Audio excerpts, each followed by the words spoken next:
Thank you all so much for being here. My name is Helen Helmuth. I'm a senior advocate at Disability Rights New York, and I work for the Voting Access Program.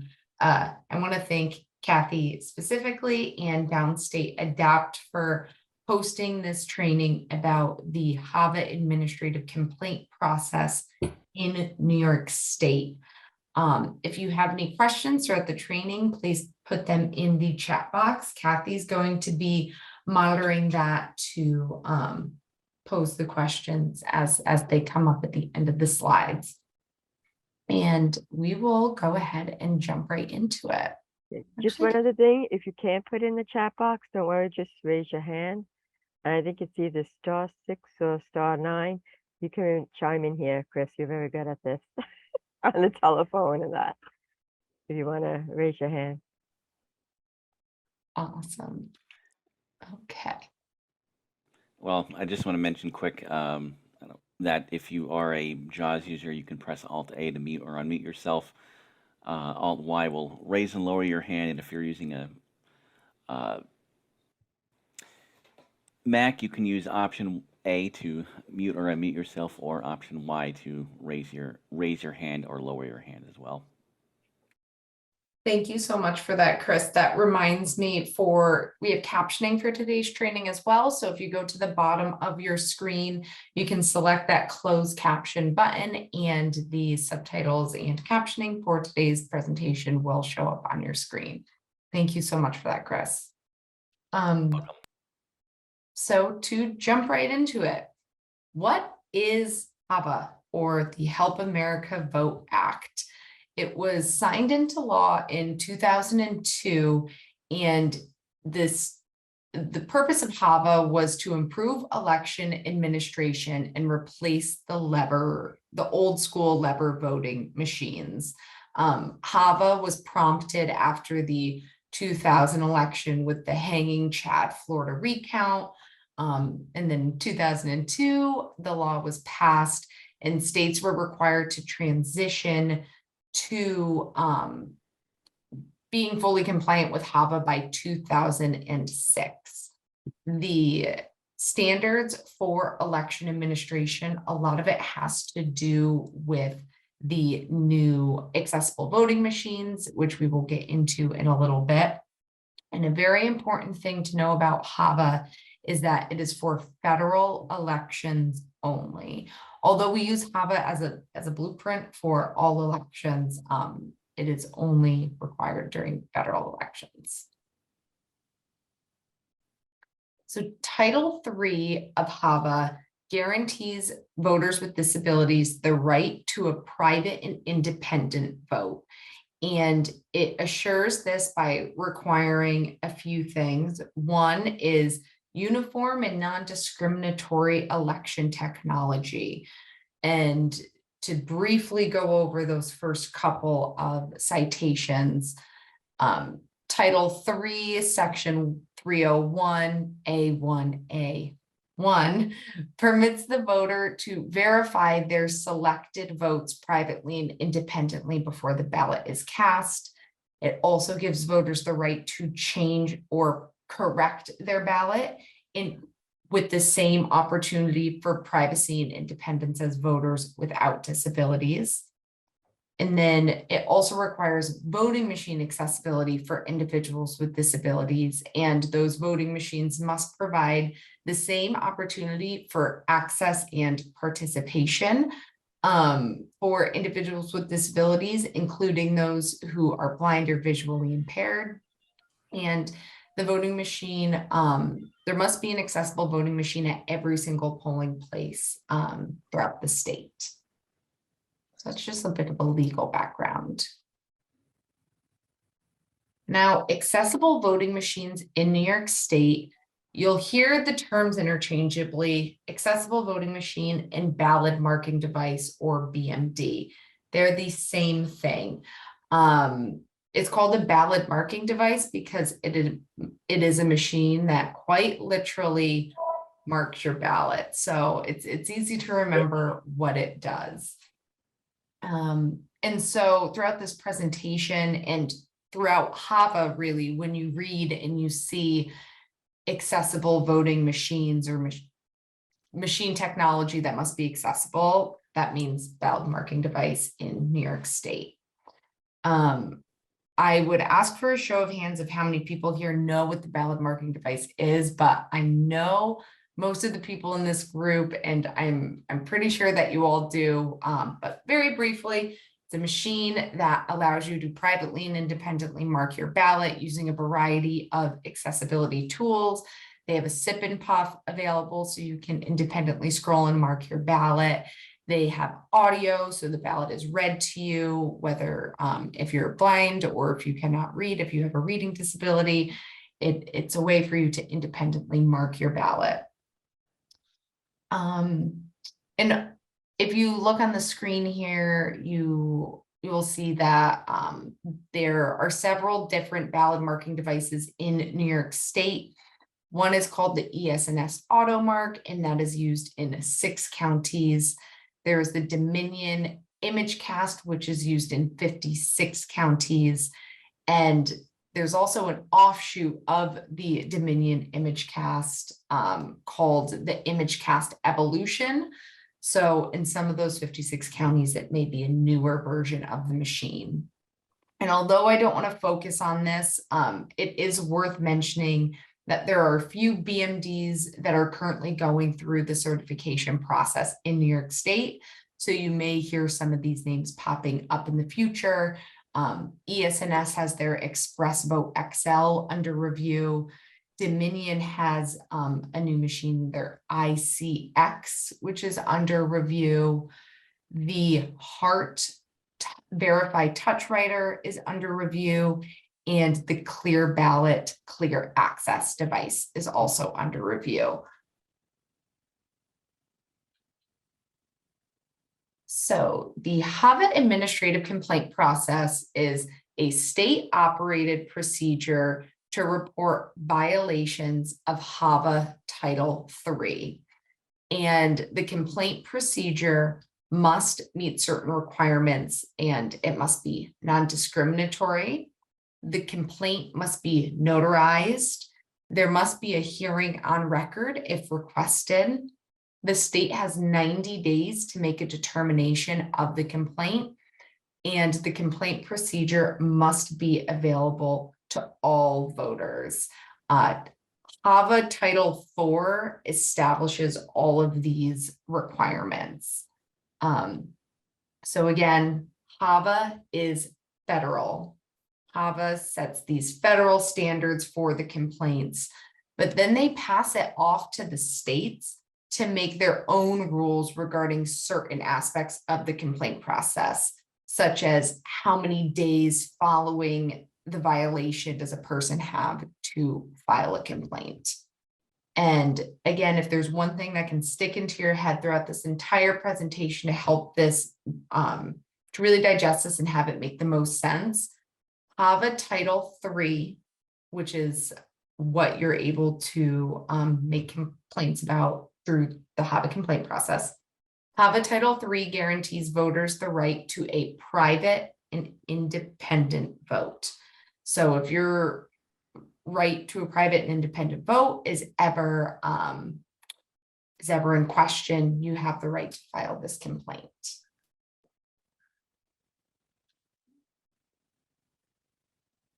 So who can file a HAVA administrative complaint? Anyone can file a complaint. You do not have to be a voter with a disability.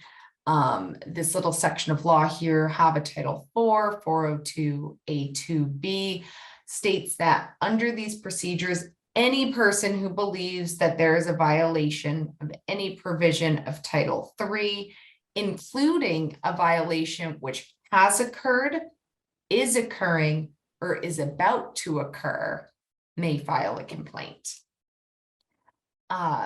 Access to the accessible voting machine is guaranteed by law to all voters. Again, you don't need to have a disability to use the accessible voting machine. Therefore, you don't need to have a disability to file these complaints. And another thing I want to mention is because Title III guarantees voters the right to a private and independent vote, most HAVA complaints have to do with the accessible voting machine, because the accessible voting machine is what allows voters with disabilities to have a private and independent vote.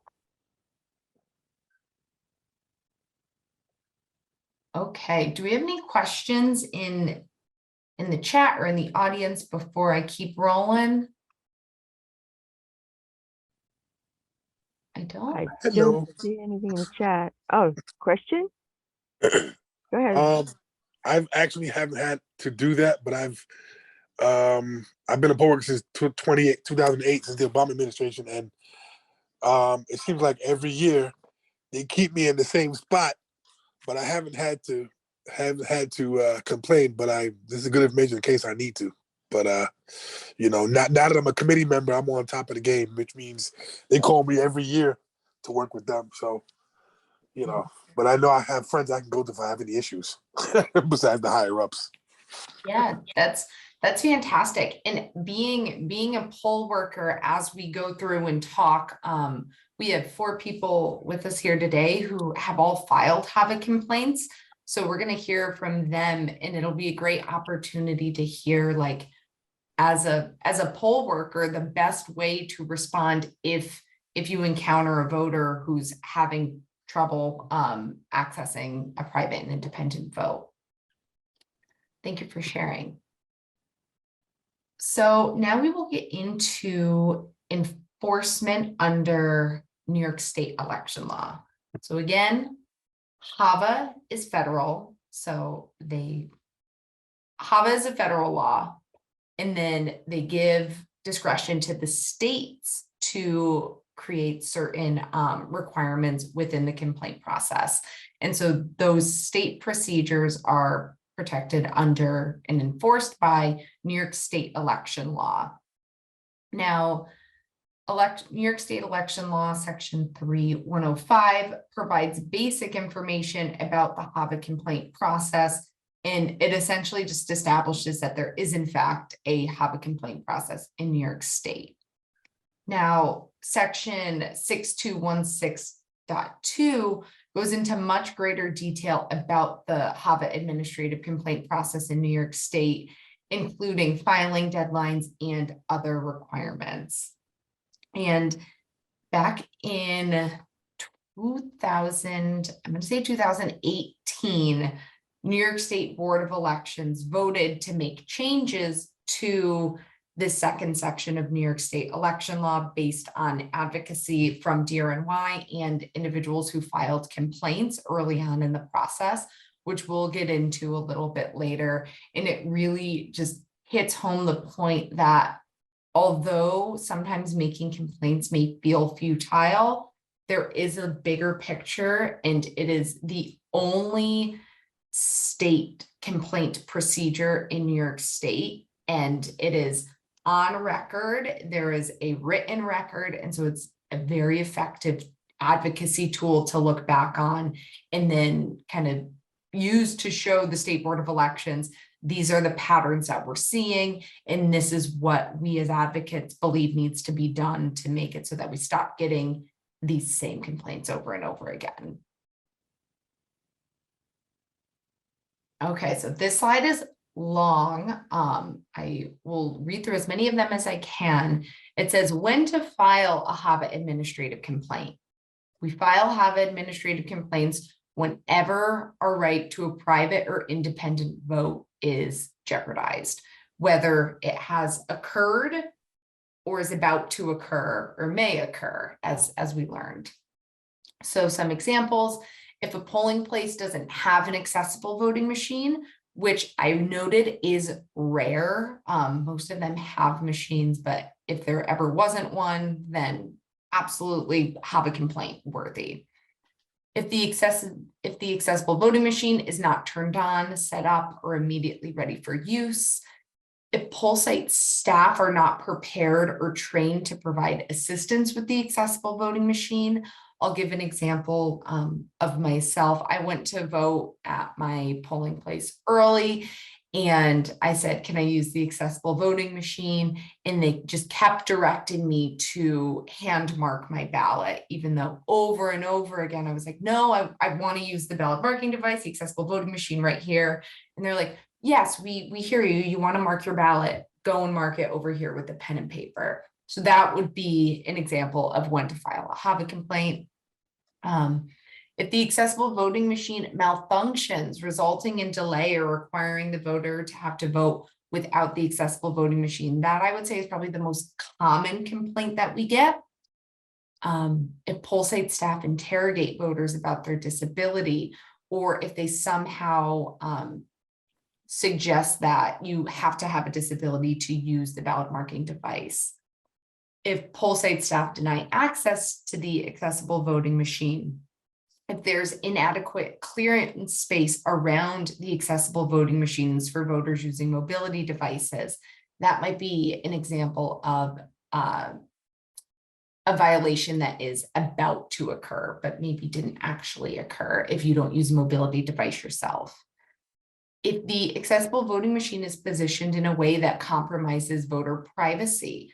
So these ballot marking devices, they have screens on them that your ballot is read on. And so if the screen is facing the voting area, that would be potentially a violation of Title III of HAVA. I have some photos from past poll site surveying where the ballot marking device is set up directly next to the ballot scanner. And so the line is forming for people to scan their marked ballots, and directly next to it, you can see the ballot marking device screen. So there's a whole host of people who can just look on and see your ballot. That is not private, and HAVA guarantees privacy. And so file a HAVA complaint. And then lastly, if you requested an accessible voting machine attachment or accessory, but it's unavailable or broken. And now when we speak to Marilyn, when we filed the HAVA complaint, that was one of her biggest hurdles, was the poll workers didn't know where the equipment was. And then when they finally found it, it wasn't working correctly. And this is what makes me mad all the time. I sit there in class and take the class for this stuff. How do I know everything is? You guys decided and don't know squat. And yeah, you're right. They do put the BMD where my poll site is. The BMD is like 3-5 feet away from the scanner, because that's the way the floor plan is laid out. Maybe we need to talk to the Board of Elections and change the floor plan, because they do that because they tell me, well, that's the way the floor plan is written out. There's nowhere else for it to go. It can't go in a special spot just for Ed. And that's where they plug it in, when they plug in the scanner. So that's why the BMD is plugged in with all the other scanners, because that's where it has to go. There's no other outlet. Like for instance, me in the gym, that's where it has to go, because that's the only outlet that there is. And they're using power strips behind that. Right. So, and I know that a lot of times internal advocacy can be the most difficult and almost confrontational, because it's almost like questioning the teachers. And I totally understand that there's certain, especially in your gym example, there's only plugs in certain areas. My suggestion, without seeing the layout or anything, would be to just have the ballot marking device screen turned the other direction so that it's facing the wall rather than facing the public area. that's the And way I make do it. That's the way I do it all the time. Yeah, perfect. And just making sure that it's got that clearance behind it so that voters who use mobility devices are able to get in and out independently. This is interesting, having a poll worker's perspective on this. I don't know that I've ever had a poll worker in my training on this. So other times to file HAVA complaints is absentee ballots.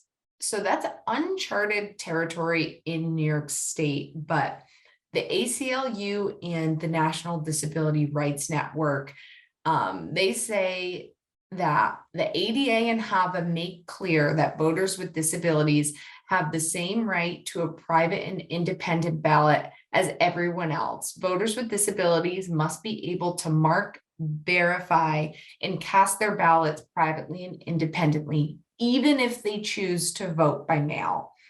And so I take that as a blessing, if you will, to open the door to absentee ballot HAVA complaints in New York State. And again, just to hit home, remember that HAVA comes into play when access to the accessible voting machine is limited or denied for any reason. And also, I know I'm going to go back one slide. I listed all of these reasons as when you can file a HAVA complaint. This is not an exhaustive list.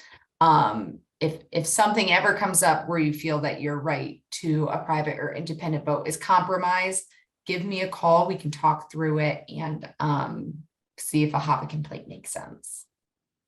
I just like to mention about now you can get an electronic accessible absentee ballot. Yes. And this is the last day that you can get it online, but then you can also go in person up to November 7th to request it. And that you can, they'll email you the actual absentee ballot, you'll fill it out on your computer, or I think even your smartphone, I believe you maybe can do it. And then you have to just get a printer to print it out and fold it and put it in the envelopes they provide you with to either drop it off or mail it. Am I correct? Yeah, thank you for that important deadline reminder. Today is the last day to request an absentee ballot for the elections that start on, oh gosh, Saturday. Saturday Is when voting starts. It came quick, but yes, that is absolutely right, Kathy. And that's through the hard work of DRNY and others that have that brought the lawsuits. I think it was the NFB, the ACB, and other groups, and individual people too. I was going to say, and a lot of advocates who, since I started working at DRNY in 2016, and from my first week, really, I remember speaking with my former colleague, and she was like, yeah, there's no accessible absentee ballots in New York State. So it's been on our radar for so long. And then COVID came and everything's virtual, everything's remote. And that really, like, then was the time to tackle it. And it was through, like I said, a lot of hard work and time from self-advocates who really pushed the issue.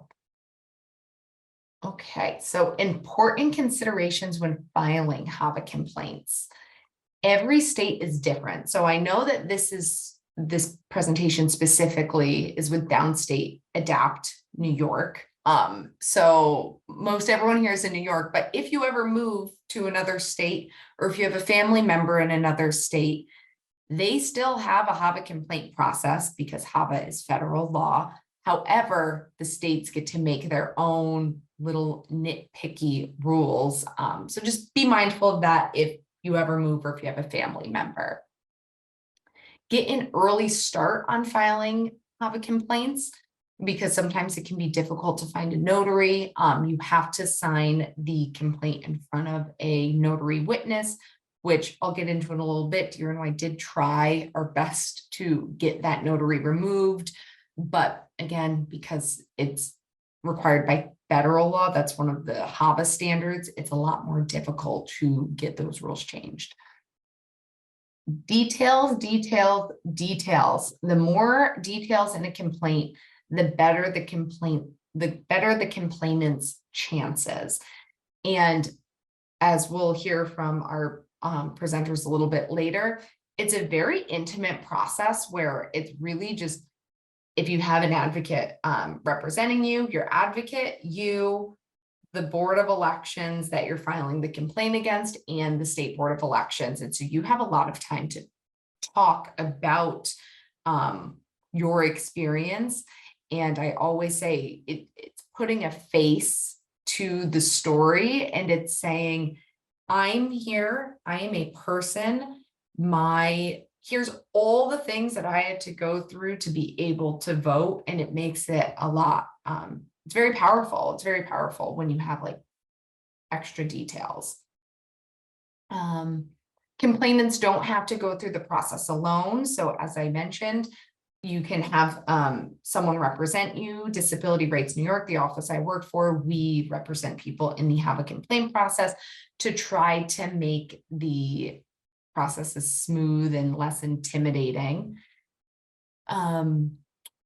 What section of HAVA Title III was violated? So that's just something that you need to spell out in the complaint itself. And again, with the help of advocates who do this often, it kind of takes that pressure off of you. If you're interested in filing a complaint by yourself, but you want to talk through what section of HAVA was violated, we're always happy to provide assistance however we can, even if it's not direct representation. And then you also have to describe the relief that you are seeking from your complaint. I'm just, While you're changing the slide, I just wanted to say what was in the chat. Chris, who lives in Minnesota, who does a lot of work for us here in Downstate New York ADAPT, he would go and have to look at what the Minnesota law is concerning about their procedures, correct, in that state. yeah, and that's really, is there like a organization like you in Minnesota? yes, And then we have there another is. question after that. Yeah, so very cool that you're from Minnesota and you're in this training. Yeah, thank you. Every Good. state, Disability Rights New York, we are the protection and advocacy agency, also called the P&A for New York State. And every state has a P&A. And we all operate under the same programs and have the same mission and goals. And so if you said Minnesota, Yes. so Minnesota. it might be called Disability Rights Minnesota, where they would have a protection and advocacy program like DRNY, and you'll have my email. I have it at the end of the presentation. If you want to reach out to me directly, I can get you in contact with the voting person over in Minnesota. Yeah, I'll definitely send you an email after the presentation's over with. And P&A stands for? Protection and advocacy. Oh, PA, okay. And then we have another question from Julie, who says, will the recent ruling regarding absentee ballots affect disabled voters? That I don't feel comfortable getting too into the details of the absentee ballots and accessible absentee ballots, just because this focus is mainly on HAVA. But right. I mean, generally speaking, yeah, any ruling on anything is going to affect people with disabilities in one way or another, whether it's for good or for bad. For accessible absentee ballots, the ultimate goal would be electronic return, because at this point, the accessible absentee ballot process in New York State, you do have to print your ballot, which means you need to have access to a printer and you need to be able to have the dexterity to take the ballot out of the printer, fold it up, put it in an envelope, and then mail it out. So, yeah, Right. We'll be talking more about that at our voter engagement working group tomorrow, because that decision just came down, and it doesn't just affect disabled voters, it affects all voters, but it doesn't. I mean, you'll still be. Don't worry, if you have an absentee ballot, use it, and it will be counted in this election. Yes. And if you requested an absentee ballot, again, this is a sidebar. I'll make that clear. This is a sidebar from the presentation, but important. If you requested an absentee ballot in New York State for this election, vote using that absentee ballot, because if you requested an absentee ballot but then go to the polls to try to vote, they're going to give you a hard time and they're going to make you vote using an affidavit ballot. And again, as some of our presenters here know, an affidavit ballot doesn't always get counted, even if it should. So yeah, I'll step off my soapbox and now back to HAVA. Okay, so I'm actually going to skip through these next 3 slides because this has to do with different HAVA complaints, but I did send you all the presentation. So if you want to read through these, you're welcome to. But since we're going to be speaking with people who actually filed complaints, that seems more fulfilling than reading off a slide. Okay. So HAVA administrative complaints are effective advocacy tools. It enables voters with disabilities to seek remedies when they are denied access to accessible voting equipment. It requires County Board of Elections to address inaccessibility with State Board of Elections oversight. I'll put an asterisk next to the word oversight, because although I want to believe that when a HAVA complaint decision is rendered, the State Board of Elections follows up with the county board and makes sure that they're implementing all of the changes that they were set to change. I don't know that it actually happens. And that I think is going to be phase 2 of HAVA complaint advocacy, because without oversight, it's impossible for these changes to have long-lasting impact. It increases disability representation in the electoral process. Kind of like what I was saying before, where when you go through the hearing and you're there telling your own story, by filing these complaints, it's showing the state board, it's showing the county board, hey, we're here, we're voting, and you need to make sure that you're following the law so that I'm able to vote privately and independently, just like everyone else. And HAVA complaints create a public record of BMD-related grievances, providing a track record and paper trail for long-term systemic advocacy. So if there's patterns of certain polling places or certain voting machines that continue to break down, being able to use that as leverage to get new equipment and funding to get new equipment. Again, I'm just referring over here to my notes on this slide. When voters are denied access to accessible voting equipment for one reason or another, they don't have to simply accept that and hope that it'll be better the next election. The complaint process gives voters the ability to make election authorities aware of the problems and demand remedies. And I love that when filing HAVA complaints, it forces the Board of Elections to respond to the allegations that are being brought against them, and offers the complainant the option to have a hearing and testify as to what potential HAVA violations occurred when they went to vote. The County Board of Elections do not like HAVA complaints, because it's voters going to them and saying, you did this wrong. And it almost makes the Board of Elections have to look in their own mirror and say, are you going to lie to this voter's face and say, no, this didn't happen? Or are you going to apologize and offer solutions for the next election so that it doesn't happen again?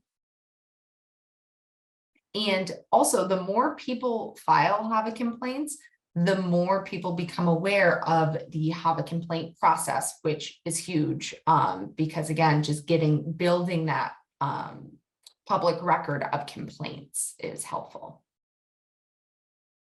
Okay, so before we speak to our other speakers, I'm going to briefly go over systemic outcomes based on the HAVA complaint process. So DRNY, we advocated for improved accessibility to the HAVA administrative complaint process back in 2017. As I mentioned, I started at DRNY in 2016, and I was reading through election law, and I was like, oh, there's this complaint procedure that people can use if there's barriers to voting. Well, then when I called the State Board of Elections office, I got the runaround for months of, oh, you need to talk to this person. This is where you file a complaint. Oh, you need to talk to this person. This is what they do. No one knew what was going on. And so we started a campaign of finding people who experienced barriers during the election, and then just throwing tossed at the wall and seeing what would stick, because we didn't have a roadmap to start. There wasn't a HAVA complaint form originally. We wrote a letter to the State Board of Elections when we filed the complaints, and we went through each requirement of the complaint and spelled it out in the letter. So we were hitting everything. But now the State Board of Elections has a HAVA complaint form available online in screen readable format, and it's written in the state law that the complaint form must be available online. The New York State Board of Elections is responsible for serving the respondent with the complaint. It is no longer the responsibility of the complainant. So again, back when we started filing these complaints, it was the responsibility of the person bringing the complaint to serve the County Board of Elections that they were out of compliance with state election law. And it was a responsibility of the voter, which just didn't make a ton of sense. That's a stressful thing for someone to have to do, especially when it's the person who you're filing a complaint about. And so the State Board of Elections is now responsible for serving the county boards of elections. Hearings may be attended by phone or video conference. Sorry, I'm trying to pull from my notes. So all hearings were previously held in person in Albany, and there was no language in election law indicating that hearings could be held over the phone. But now complainants have the option to attend via phone or video conference if they are unable to travel or live far away, which is huge because you can't expect people to travel from Erie County to Albany to file a complaint. I'm looking to make sure I hit all of my points. And How many days you have to make? That's perfect. Thank you, Kathy. The filing date. So previously, you had to file a HAVA complaint within 60 days of when you voted. That's been extended to 120 days, which is very helpful because election day is in November, and all of a sudden it's the holidays and it's the new year and people get busy. So having that extra time to get things together to file the complaint is extremely helpful. I just have a quick question on that one. Yeah. What if you do early voting now? Is it 120 days from the day you actually vote, or from Yes. November 8th? Yeah, it's 120 days from the date of the violation. So if you voted Okay. early, it'd be from the day that you voted early. Okay. Thank you. Great question. Okay, so now we're going to speak to some individuals who actually filed HAVA complaints in the past. We're going to start with Joe Flocari. He is a member of Downstate NY ADAPT and is a member of the Board for Disabled in Action of the Metropolitan New York, and is a longtime advocate for the rights of people with disabilities in New York City. Now, is that? I'm gonna spotlight you, Joe.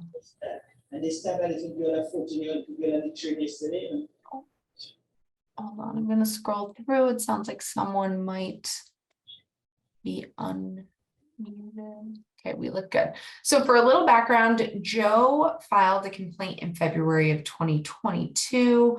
And Joe, if you can remember, if it's fresh in your mind, why did you bring about a HAVA complaint? Well, I brought about a HAVA complaint because I was being given the runaround. I had gone to my local voting area, and the ballot marking device there was broken. And it's really frustrating how, our rights as people with disabilities are being slowly taken away, but you know, it's really upsetting to me that as a person with a disability, as a human being, I'm not able to vote comfortably. That's just, you know, just disheartening, and it makes me upset.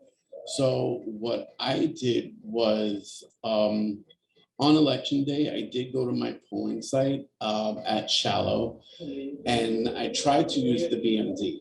Okay. The problem was when I attempted to use the BMD, the machine didn't print out properly, and the poll workers really didn't know what the hell they were doing. Which, I mean, I understand that there's training. I do get it. And at that point in time, I was under the impression that, you know, they were instructed properly. Unfortunately, I guess due to COVID and later on in my speech, I will state that that's what the Board of Elections stated, that they did train their poll workers properly, but due to COVID, they all had to, it had to be online.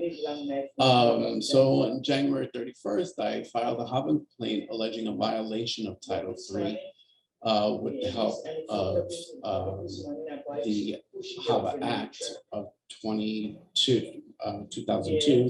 And on February 18th, the New York State Board of Elections received a written sworn signed notarized complaint. The complaint I filed states that it's unclear whether the poll workers called a technician to service the BMD while I was at the polling place. And I was told that it was unclear how long it would take if a tech would come and when a tech would come.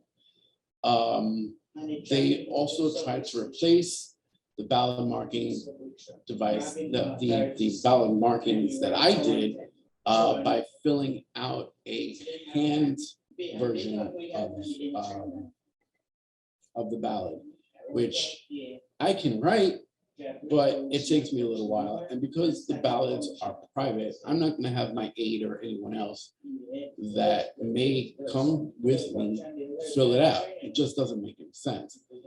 A hearing was held on May 4th to determine the violation of Title III, and in attendance was Helen, and the New York State Board of Elections representative was General Counsel Hamel Patel and Deputy General Counsel Rafael Savino, Kevin Murphy, and Aaron Suggs, Deputy Counsels for State Board of Elections, served as hearing officers.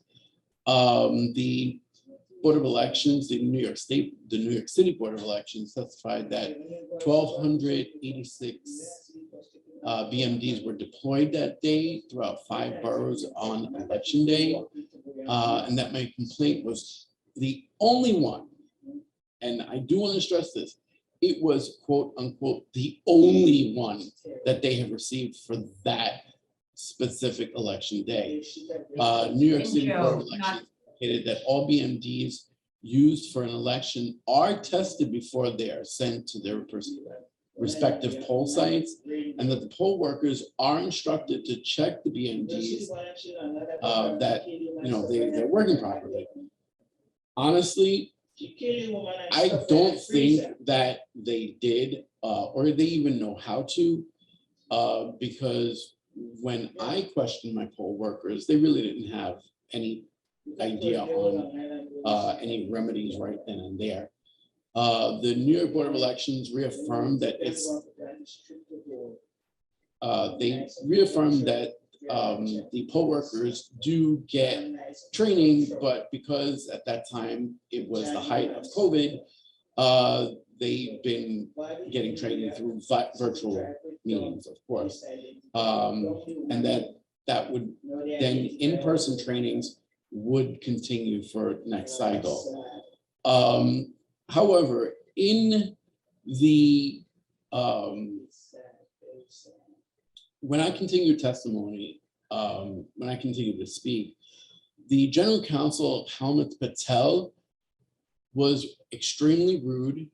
She was having side conversations. I don't know how many times she interrupted Helen with frivolous questions. So I really was disappointed with that part of my experience. But however, the BMD malfunctioned and would not print or work properly at the time that I voted. Okay. And then I believe options for assistance should have included waiting for the BMD to repaired by a technician, which never came. Assistance by a bipartisan team of election inspectors to fill out or have a replacement ballot, which never happened. And maybe a return to the polling site once the BMD had been repaired. None of that happened. Nothing. I do understand that the law requires election inspectors to inspect the ballot marking devices and to ensure that they're working prior to the opening of the polls. But this didn't happen. Poll workers don't test, or to my knowledge, or it could have just been that area there. But I did go to another area in another voting situation, and they had no clue either. Okay. And Joe, not to, Remember everyone, more than 35 million Americans with disabilities are eligible to vote. Only 15 do vote. That means 20 million people with disabilities are not voting. Okay. Our votes can bring impact to those who are up for elections. So, I mean, why not? You know, Joe, it's 2:50 p.m. Yeah, so just a quick thing that the absentee ballot requests were not touched on in this hearing at all. And the final determination did state that my points were valid, and I was able to have their determination as a valid reason for a HAVA complaint. So that's my experience. thank you so much, Joe. You hit on so many good points. So the remedy for the complaint was to instruct poll workers on how to check the BMD for functionality, review troubleshooting and training materials to ensure poll workers were properly trained on how to use the BMD, instruct poll workers to inform voters of their alternative options to cast a ballot if the BMD is not working, including waiting for the BMD to be repaired, and instruct poll workers on need to provide bipartisan assistance if requested. And I know you said that you had it was a bit of an uncomfortable process. I hope that having someone there with you helped, and also that number of 1,286 ballot marking devices deployed and one complaint.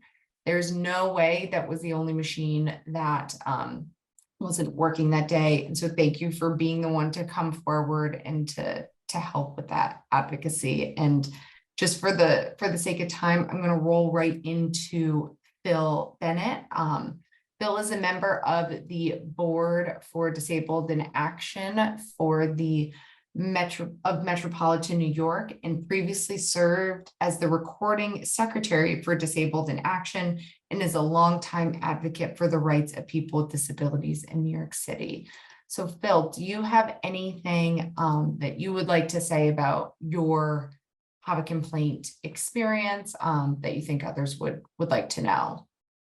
Well, I'll just go through basically the process. I have been using the BMD, the ballot marking device, consistently even before I started needing to use it. And on one occasion, I had to wait 6 hours for a technician to come, and the technician only came after I personally called the Board of Elections to say, hey, what's going on? This machine is broken. It ate my ballot. And I filed a complaint after I went to I voted early. I used a ballot marking device. They had 2 ballot marking devices at that polling site. Both of them were broken. And I happened to mention this to Kathy Collins, and she said, hey, why don't you file a HAVA complaint? And I said, sure. And next thing I know, a few days later, Helen Helmuth calls me. She helps me fill out the complaint form and takes down my statement of what happened. A few days later, I get a thick envelope with some papers with the complaint form that Helen had filled out for me and the page to get notarized. And I found a notary that would do it for free. I guess I was that pathetic looking that she took pity on me, mailed it right out. And couple of weeks later, I get a very thick cardboard envelope from the New York City Board of Elections saying that I was full of malarkey, that they trained their workers, therefore the workers could not possibly have done anything wrong. And they test the machines, so the machines could not have been broken, and that I was full of malarkey. And then a few weeks later, Helen says, well, this is the hearing date, and I show up by Zoom, and I get sworn in. I took the non-religious swearing in that I affirm that I am not lying to you, blah, blah, blah. It was very nice. I was able to keep my integrity. And then the representative from the New York State Board of Elections questioned me, and then New York City questioned me. And then afterwards, the New York City attorney complained to me that, if this was a real court, that I would have said that your statement was inflammatory and prejudicial. Well, it wasn't irregular. So anyway, and then a few days later, I got the letter saying that I had prevailed in my complaint. And I didn't get anything. I didn't ask for anything. And just asking that the people in charge do a better job in maintaining the machines and training their workers. And that's basically it. And I thank everybody for allowing me to be part of the solution instead of part of the problem. Happy day. Of course. And that's a good point that you hit on, Phil, that I didn't in the presentation, is when you file. I don't HAVA hear complaint- anybody. What was that? Oh, I thought he might have said something. Something that I didn't hit on that Phil mentioned was when filing a complaint, you cannot collect damages. There's no monetary. Okay, I can't hear anybody, but I'm gonna mute Phil. If Janessa or Kathy could maybe send him instructions on how to get the audio back, that would be helpful. But as Phil mentioned, you cannot receive any sort of payment or damages for the complaint. Part of Phil's complaint was the BMD malfunctioned and wouldn't print. So as I mentioned before, malfunctioning BMDs are a major reason for filing complaints. And then poll workers also did not offer him assistance with how to mark his ballot. So thank you, Phil, as you so lovingly said, for being part of the solution and not the problem. Now we will roll into Gina. Gina Barbara is the co-coordinator for Downstate New York ADAPT's Legislative Action Working Group and Accessibility Working Group. Further, she is a member of the Nassau County Advisory Council on Disabilities and has been a longtime advocate for the rights of people with disabilities in Nassau County, and recently even traveled to Washington, D.C. to advocate for people with disabilities rights as part of National ADAPT. Now, Gina, your HAVA complaint specifically, I use as examples in like every training that I give. I would love to hear just a summary of what happened to you on election day, which led you to file this complaint. So a little bit about what happened. It's different from the other two speakers that we've had because in my situation, I went to early voting. I went to a Greek Orthodox church in my local community. And I had gotten there and I was told that, oh yeah, it's accessible for you to enter the building. I get into the building and I see that there's a flight of steps going down with a bunch of tables and a ballot marking device on the top floor. However, there was no scanners, there was nothing. And the poll workers told me, oh, the elevator is out of order. We can't get you down the steps. So we're going to deliver your ballot downstairs and put it into the scanner. Now, mind you quickly that obviously I can't go down the steps. So I wasn't even sure if my ballot got counted because there was no way for me to really tell. So when I had asked them, okay, well, the ballot marking device obviously works, but I can't get to the scanner. Shall I do a paper ballot? Well, we tried 5 different times in the ballot marking device. And for whatever reason, the ballot kept coming up with an error. So what I had done was I filled out one by hand, which I really didn't want to do, but I didn't want to argue anymore. So I just filled it out by hand, but unfortunately, some people don't have the ability to do that. And long story short, I wasn't able to see whether my vote was counted or not. So that's why I filed a HAVA complaint. And currently I'm having a situation too of lack of accessibility. And we'll see what happens next week, because if it's not rectified, I will surely file another one. Gina's story, like, it particularly strikes the heart because it was almost like you were hit from all angles. The ballot mark, you go into the polling place and the first ballot marking device doesn't work. And so then you go to use the second ballot marking device and that one also doesn't work. And so they say, okay, you need to fill out your ballot by hand. Also, the elevator doesn't work for you to get downstairs to scan your ballot. So we're going to take it for you. And another factor of this is they didn't use a privacy sleeve to deliver Gina's ballot from upstairs to the scanner. And they admitted this during the hearing. They were like, oh, it's a COVID thing. And so Gina, like she said, like when it came time, she didn't want to hand mark her ballot. But at that point, you're exhausted and have what feels like little fight left. And so always remembering that there is this chance afterwards to file a complaint, have your voice heard, and again, make the people who make these decisions sit there and listen to you tell your story is so important. From the complaint, obviously it was determined that there was a violation of Title III, and the Board of Elections was ordered to instruct election workers and inspectors that they must inform voters of their options of ways to vote when a BMD breaks down.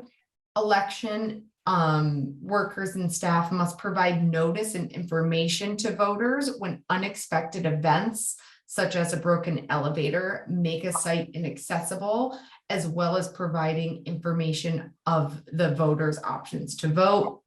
And if a filled out ballot must be handled by staff, election workers must handle the ballot in a manner to preserve the privacy of the ballot. So a lot of novel issues came about from this complaint.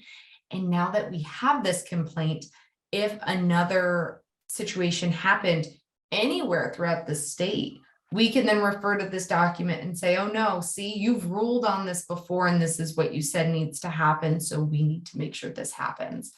And I know we're 2 minutes over. I'm going to put my contact information on the last slide in case people have to go and want to take this down. But for those of you who are able to stay, we're going to hear quickly from Marilyn Tucci, who is another longtime advocate for the rights of people with disabilities. Marilyn has been working at Suffolk Independent Living Organization, or SILO, where she advocates on a daily basis for the rights of people with disabilities in Suffolk County and throughout New York State. Marilyn is a co-coordinator for Downstate New York ADAPT's Transportation Equity Working Group and Voter Engagement Working Group. So Marilyn, is there anything that you would like people to know about the HAVA complaint process or about your experience with the HAVA complaint process? Yes, thank you, Helen. My process was different than the other three. First, I wanted to vote early because I was never able to do that before.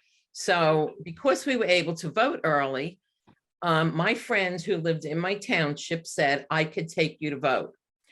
Most of the time, because of my polling place, I would have to be dropped off by the paratransit, and then it was always hard to figure when I could be picked up because you never knew when this machine is going to work or when it's not.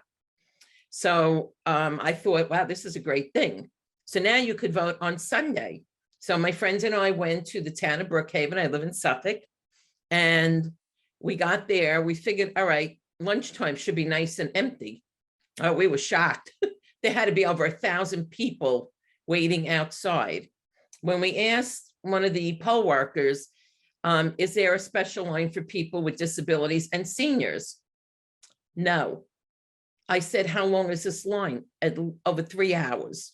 There was no way. My friend is disabled.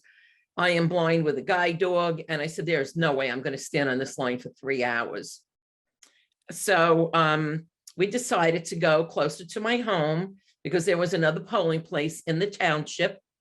And we thought we'll get there early so we won't have any problems.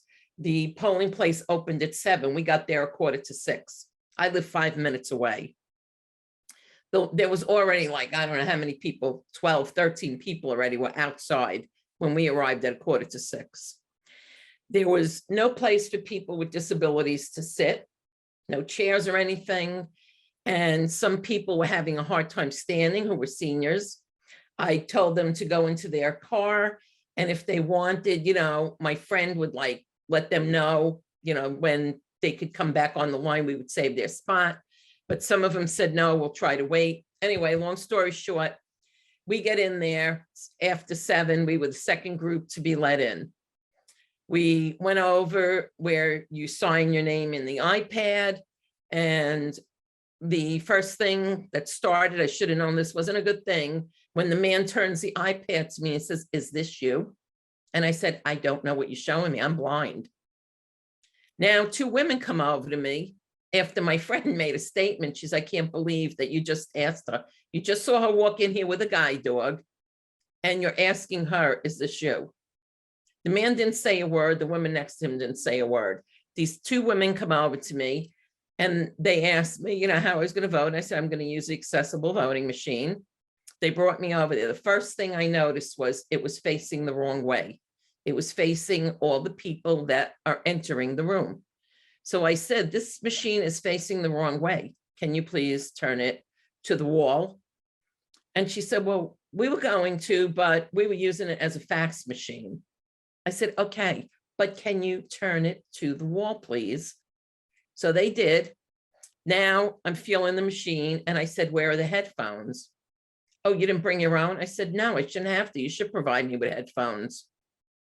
So they were looking all over. They couldn't find the headphones. Finally, they found the headphones. And I said, all right, where are the 2 papers that go over your ears for sanitary, you know, reasons? They didn't know where that was. Finally, they found that.